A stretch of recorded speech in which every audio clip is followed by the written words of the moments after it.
مرتبہ غوث پاک کے سامنے آ گیا.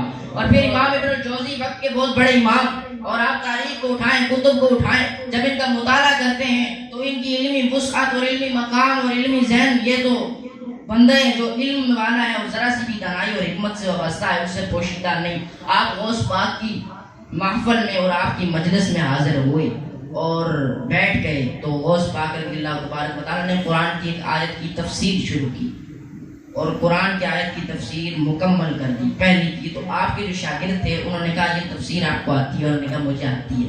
اسی طرح دوسری کی، انہوں نے کہا جی یہ بھی مجھے آتی ہے، تیسری، چوتھی، پانچویں، چھٹی، ساتویں، آٹھویں. اس طرح کل غوث پاک نے 12 تفسیریں فرما دی اس آیت مبارکہ کی، 12. تو آپ کے مریدین اور شاگردین جو بیٹھے تھے انہوں نے آپ سے سوال کیا کہ کیا یہ جو تفسیریں بیان کی گئی ہیں اور جو قرآن کی آیتوں کو کھول کھول کر غوث پاک رضی اللہ تبارک و تعالی عنہ نے لوگوں کے سامنے بیان کیا، کیا یہ سب آپ کو آتی؟ کا آتی ہے. پھر غوث پاک نے 13ویں تفسیر شروع کی، 13ویں، 14ویں، 15ویں، 16ویں، آگے کرتے گئے غوث پاک. تو امام جوزی رضی اللہ تعالیٰ عنہ کے شاگردوں نے پوچھا کہ یہ آپ کو آتی ہے؟ کہا یہ بھی میرے کو نہیں آتی. 13 سے لے کر 40 تک غوث پاک نے اس آیت کی تفسیریں بیان کرتے گئے. 12 تک تو امام ابن جوزی کو پتا تھی، لیکن 12 سے آگے نہیں پتا تھی. کیوں؟ کیونکہ وہ غوث پاک تھے، کچھ علم انہوں نے حاصل کیا تھا، اور وہ مادر ذات ولی اللہ تھے، ماں کے پیٹ سے ولی اللہ تھے، پیدا ہو کر ولی نہیں بنے تھے، پیدا ہی ولی ہوئے تھے.